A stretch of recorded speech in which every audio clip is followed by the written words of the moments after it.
Welcome to another episode of the Plutus Awards Podcast. Our community is filled with hundreds of stories from creators and entrepreneurs just like you. And through this show, we share these stories of challenges and successes, from bloggers to podcasters to writers, speakers, and more. Today's guest is Alyssa Davies, a content specialist for Zello, a published author, and the founder of the two-time award-winning Canadian personal finance blog of the year, Mixed Up Money. We talk about why Alyssa decided to switch to illustrations for her Instagram content, how that was one of the main reasons her account following doubled in less than a year, and how she uses stories as a main way to get followers to know her better. Let's dive right into my conversation with Alyssa. I'm really excited to talk to you about your Instagram account and how it grew.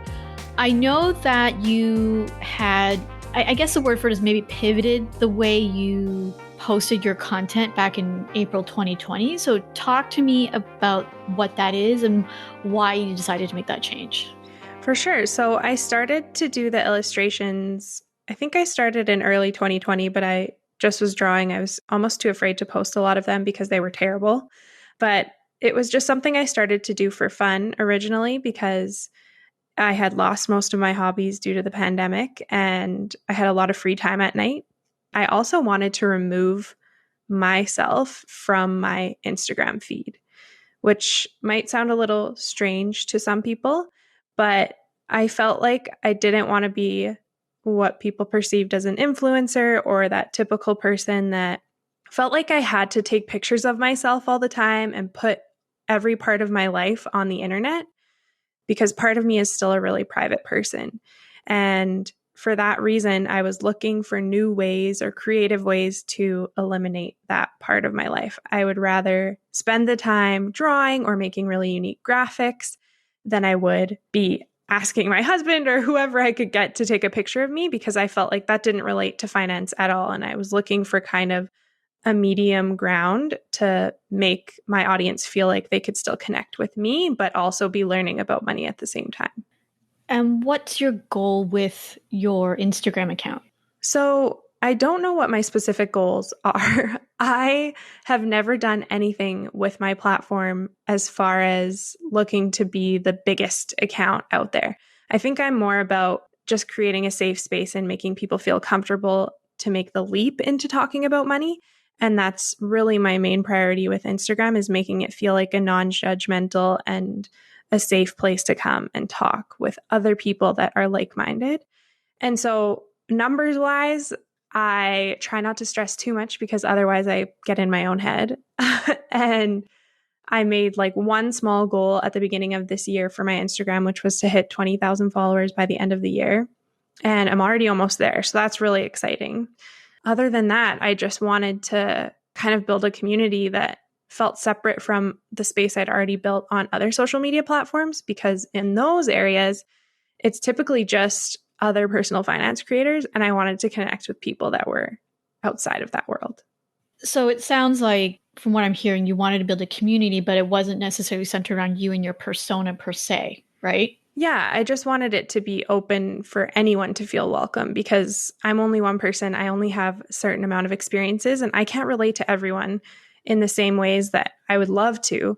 So doing the illustrations and making the graphics kind of felt like a happy medium.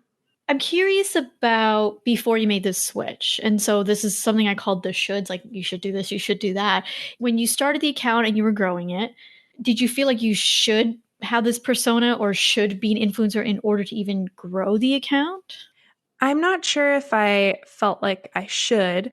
It was more so I felt like I had to. I felt like that was what everyone on Instagram was doing, which is why I had avoided the platform for so long, actually. I had stuck around Twitter because it's a really comfortable place for me. I didn't have to put my face out there. I was just allowed to share my thoughts and opinions on the internet, which is why we're all here. So when I realized I didn't have to be just posting pictures of myself, I was like, maybe there is an opportunity for growth here, and maybe I can find a unique way to do that, because before that, I felt like there was no place for me on Instagram. And once I found something that I really got passionate about, I think it was more natural and more relatable as opposed to me trying to just fit into this box that doesn't work for everyone. I think that's the most difficult part about social media is like, where do I fit here with still connecting to my audience? Yeah, and I love that. I think that's a great takeaway there is to figure out through experimentation or whatever is to just figure out like how do I fit into somewhere, right? So I'm curious about how you made that transition from, okay, I'm drawing this for myself and it sucks, in your words, right? Yes. To, hey, I'm going to post this on a super public platform. So how did you go from that to that? I think I had been drawing for a few weeks and I realized that it was never going to be perfect. And it was better for me to just start and see how people responded. And then I was able to kind of transition into, okay, you know what, I'm feeling a little bit more comfortable. So as I started to post and I got feedback from people, I actually felt more confident and comfortable to continue to like pursue this as a real thing.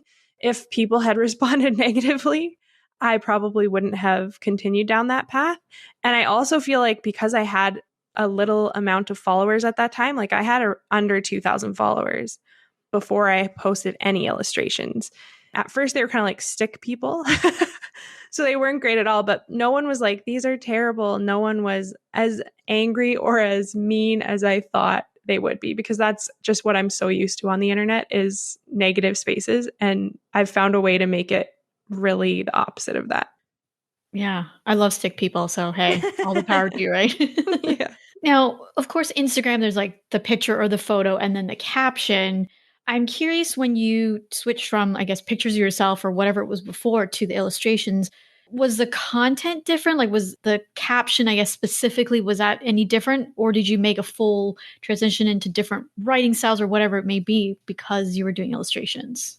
I think I just got better at doing captions. I think I didn't realize that you can put a lot more content into a caption than you think. I used to put like just one line because I think that's what we did with social media, like personal platforms. And then I realized, well, my strength is my writing. It's not actually the illustrations or the graphics. And so if I can draw them in with something catchy that's an image, then I can really pull them in and really get them learning and interested in finance with what I write. And so I actually started spending more time drafting like a full paragraph and shortening it and tightening it up, but making sure that people actually were getting some kind of valuable information out of what I was posting so that it wasn't just a graphic. There's more behind it. I don't think a lot of people realize that Instagram is really a great place for writers as well, because you can get your message across in many different ways. And so how were you planning those images? Because you mentioned, I want to capture someone's attention and then kind of hook them in even more with the caption. So were you looking at other Instagram accounts? Like, what were you doing to figure that out? Yeah, actually, the best place to go if you've been a creator for a long time is your own content. Like I have been writing for 6 years now on the internet. So I have a ton of content out there that I needed to repurpose and use again because those messages are still relevant. They're still important. And I spent a ton of time doing the research. So that was the first place I went. I'm like, what have I already done? And how can I repurpose this so that people are still getting this message? Because I've never shared it on this platform before. Or sometimes you need to say it more than once for people to really get it. So that was the first place I went. And then from there, it's kind of just reading books. I get a lot of inspiration from reading books. I get a ton of inspiration from just scrolling on Pinterest. I love just looking at images and graphics and thinking about timely things that are happening in personal finance. So I don't know. People always message me and they're like, how do you get these ideas? And I'm like, I don't know. I think the same way any creative person does. It's like, what is inspiring you today? Yeah, that's a great point. I want to pivot back to the growth of it because I know you credit this pivot, I'm going to just keep calling it a pivot, to the growth. And I know I do this myself. I think sometimes I still do it myself. And what I know a lot of people who are in the beginning of stages, let's say growing their platform is, oh, there's all these hacks. I got hashtags, I got this and that. And so there's a struggle there, I would assume. And now for you, when you pivoted to the illustrations, A, how did you feel that made a difference in terms of the growth? And B, were there any, I guess, hacks or what did you learn about those hacks as that growth was happening? Actually, one of the biggest things I noticed was that the more consistent you are, the quicker you'll grow, which isn't always easy. And I didn't want to be spending that much time. But once I saw that it was actually working, it was hard to stop. So I do post 5 to 6 in-feed posts every single week, which is a lot of work for one person to take on. Now, every single time we turn around, the algorithm on Instagram has changed. So now they're switching to more video style. It's just kind of managing, keeping up with those in a way that you can be consistent. You don't have to be perfect and you don't have to do everything all at once, but consistency is the best way to grow on any social media platform. That's always been something that I've thought. Another thing that I learned is that you should be looking at what other creators are doing. You don't copy anyone or take their ideas or anything like that, but look at their growth and see why they're growing and engage with their community and get to know what other people are doing to actually build their platforms, because a lot of people are afraid to take advice from other creators, thinking that it means they're not able to grow on their own. But it's quite the opposite. We have such a great community in the personal finance world that there are a lot of people out there that are willing to help or willing to give you some feedback or advice on how you can grow just as quickly as them. Like, it's been a really slow growth for me because I've been doing this for 6 years. It's hard because I sometimes see a lot of new creators that have only been on Instagram or only have had their site for 1 year, and they're already exceeding anything I've ever been able to do. And so it's easy to be like, oh no, I'm not going to be successful on this platform. I'm not growing nearly at the same rate as them. But the thing is, I feel like if you're growing at all, that's the pace you're meant to be growing at, and you're building a community that's right for you. Like, you don't want to just grow and not be able to stay engaged and still know who you're interacting with. I'm happy for slow growth because I feel like it means I'm in control of the community that I'm building. It sounds like having a purpose behind why you're doing what you're doing is also very important. Absolutely, yeah. In terms of engagement, how has your engagement changed? Like, do you want to other people's accounts and make comments, or like, what do you do? Yeah, engagement is interesting. I feel like kind of, Mark, when you're like, oh, wow, this has grown beyond me, is once you hit that 10,000 follower mark. Before that, I feel like I knew almost every single one of my followers, which sounds ridiculous, but it's like I felt like I knew them all by name. I knew what their goals were. I completely understood my audience. So getting the engagement there was easy. And now I'm like, oh no, I can't keep track of everyone. And that's something that I really try to do, is actually have personal relationships with almost all of my followers. It's something I've always wanted. And so I do still reply to every single DM I get, which is a lot of time spent. But at the same time, I feel like that's the best way that I get to engage with my audience. I don't comment on other people's pictures as much as I used to because I'm spending more time with just my community. But I still love scrolling and looking at what other people are doing. But my focus is purely on who's following me and how can I support them, because they're supporting me. And do you anticipate, as your audience keeps growing, will you be able to continue replying to every single DM that you get? I wish I could. I don't know if that's possible with a full-time job on top of things, but it's there as something I hope I can do. And also, it's like, it doesn't have to be an immediate response. I slowly take my time getting back to people. And I think that's okay. I think even just reacting to their response makes them feel like they're being heard and they're seen. I also love the way in your stories you do polls a lot. I think the last one was about mortgages, like how much people pay for mortgages. I know groceries was a huge one. And I love reading the responses. And so what do you do in stories now that maybe was different than what you were doing before? First of all, I use stories. I never used to use stories. I thought that it was too much work, too much effort. And then as soon as I started using them, I realized that's actually the best place to get that engagement and to get people interested in and to get to know who you are. It's not usually through your in-feed posts. It's hard to get to know someone if it's not a video, because you can't actually see their personality. And so that's why I like to do a lot of videos on my story. I like people to feel like they actually, if they met me in real life, this would be exactly who they're talking to. So I think that's the best part. And yeah, the polls have been so much fun. I do usually one a week, and it's really cool to see what everyone answers. And also because it's a completely anonymous and safe way for people to say, this is exactly what I spend, or this is exactly how much debt I have, so that other people don't feel as alone when it comes to money. So stories, I think, are a really, really cool space to actually connect with your audience on a more personal level. Like, how do you plan your strategy or even your content around stories? And I guess the second part of this question is it different than what you have on your feed? sometimes I connect my feed to my story, but most of the time it's just a free for all. I feel like my stories are how I'm feeling that day. I don't really plan for them. I'm just like, what's going on this week? Because most of social media is like, it has to be timely. It has to be with what's going on today. So I don't really plan my stories. It's kind of just to go with it. And it's a little bit more fun that way because I feel like it is more natural. Whereas my feed, I actually have like a schedule list, like a whole Excel spreadsheet. Because who doesn't use Excel spreadsheets for Instagram? I feel like that's probably only a personal finance thing. but but yeah, I have my whole Excel spreadsheet for my in-feed posts that I just track them all and I make sure that I'm a few days ahead. But I'm also really bad with staying ahead of my planning. I was going to say, I'm waiting for an episode when somebody doesn't mention their love of spreadsheets, but unfortunately that's not you. But anyway. Yeah, seriously. Which is great because I was actually about to ask your posting strategy. So walk me through more specifically how you use a spreadsheet. And then also, do you use a scheduler on top of that? So I don't use a schedule, but I do recommend that you do. I just, for some reason, find it easier to actually just put the posts in draft on my phone so that I can just post them right away. So as soon as I'm done drawing them, I just put them into my drafts with a caption. But as far as my schedule, I'll just pull it up so I can actually tell you what it looks like. I just have every single weekday scheduled. I like to post on weekdays because I feel like weekday or weekends is when I actually choose to disconnect from my Instagram. I'll occasionally post, but if I don't have anything scheduled for that day, I'm more likely to step away and not respond to messages as much.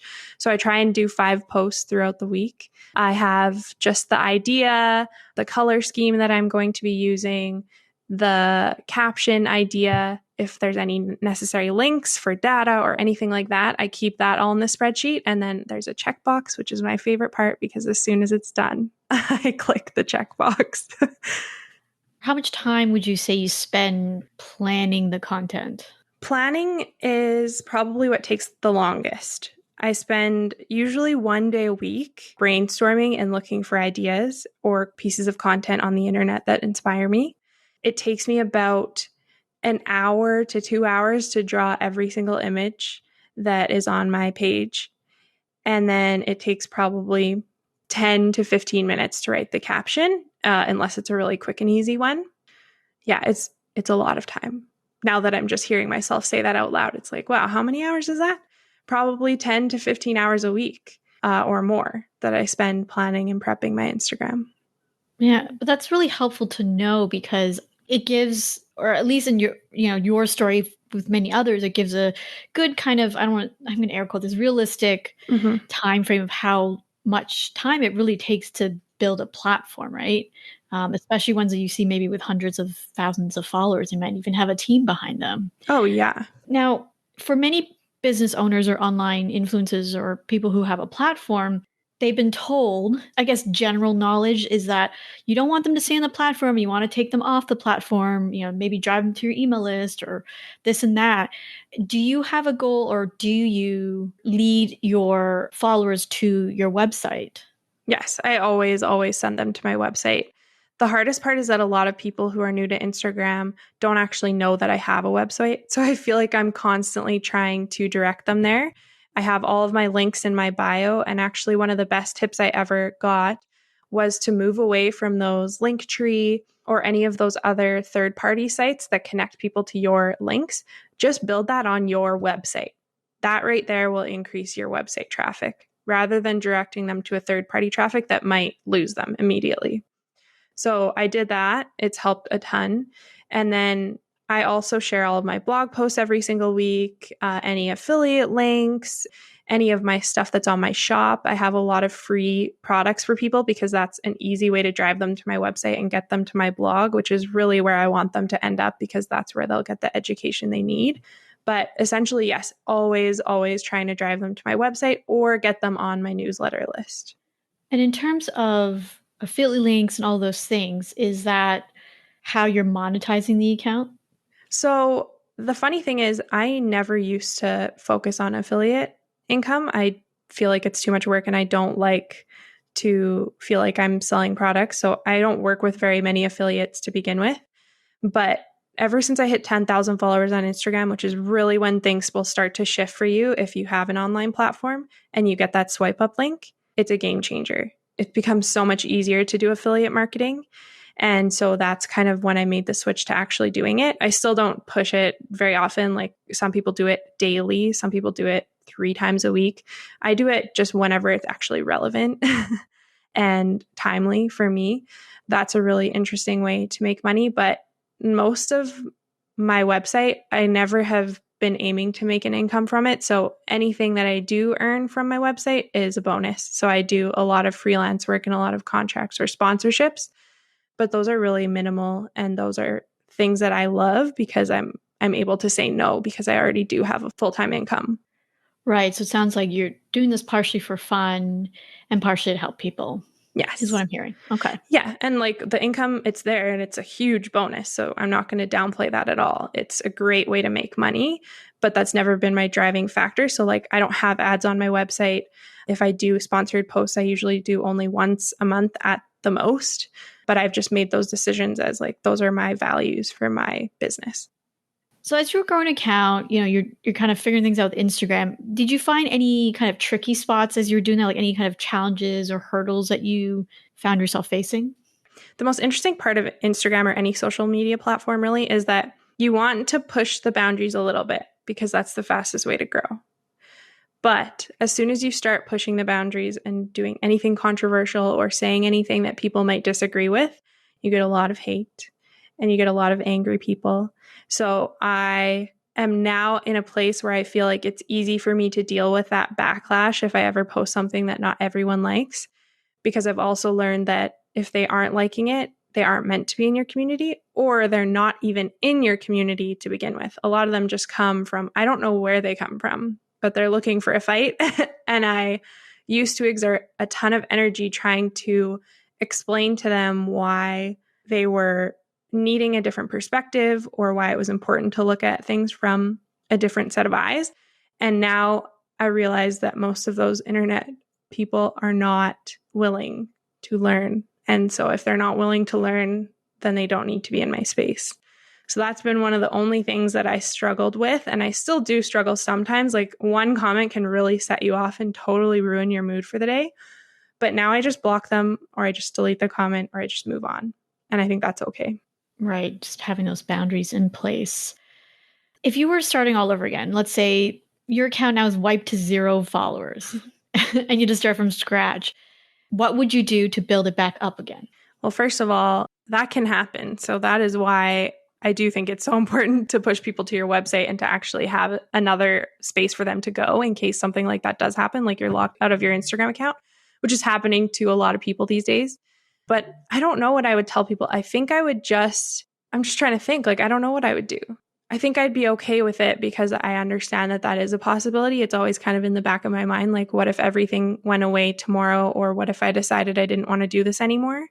I always think about that kind of stuff. I'm a worst case scenario kind of thinker, which isn't great. But I think I would probably just start off by building that community that I love, that safe space. I don't think it's a big deal to lose everything because it would mean that I would get the chance to curate a group of people that really want to be there. Like if they're willing to come back after you lose everything, those are the people you want. The ones that really are engaged and actually getting value from your content. I don't know if I answered it correctly, but it's just like, it wouldn't be the end of the world. It would just be an opportunity to curate a safer space with the people who really want to be there. No, you get a gold star for the answer. You answered it. Well, Alyssa, thank you so much for coming on. Where can everyone check you out? Of course, your Instagram account and all that fun stuff. Yeah, for sure. You can come follow me at Mixed Up Money on actually any social media platform. I lucked out and got every single one of them. And then you can head to my website, mixedupmoney.com. All right. Again, Alyssa, thank you so much for coming on the Plutus Awards podcast. Thanks for having me. I hope you enjoyed today's episode. Let's take a look at some lessons we can learn from a conversation with Alyssa. Lesson number 1, consistency is key. So as you heard from my conversation with Alyssa, she posts 5 times per week on her feed and a couple times a week in stories. And if you remember, she has a spreadsheet. And which personal finance creator doesn't love a spreadsheet? So whether you use a automated scheduling app or whatever strategy you want for your social media or even in your business overall, find a way to remain consistent. Lesson number 2 is to figure out your metric for success and reason for growth. For Alyssa, she mentioned that she could have easily grown it even more or even faster. But for her, her Instagram account and even her blog is really a main way to build community and to have more conversations about money. So she was very clear in what she wanted to do with her platform. For you, if you're trying to grow your social media following or newsletter list, whatever that may be, take some time to think about specifically why you want to grow and some specific metric for success, whether that's an open rate, follower count, or getting people to convert over and visit your website. Lesson number 3 is to have a strategy for talking to people on your own platform. For Alyssa, that means repeating her call to actions in her feed and even in her stories to go to her website Mixed Up Money. Maybe for you, you're a money coach and you want people to sign up for a introductory session or sign up for your email list, whatever that may be. Consistently have a strategy, repeat your call to action if need to be to ensure that whoever's following you and engaging with your content on a social media platform is going then to convert over to your website. That's it from me. Thank you so much for listening to the Plutus Awards Podcast. If you're interested in collaborating with other financial bloggers, podcasters, influencers, and more to chat about your work, interests, ask and answer questions, come and join our Facebook community. Search for Plutus Community in the search bar or head to facebook.com/groups/Plutus Community. We hope to see you there and get a chance to support you and your amazing work.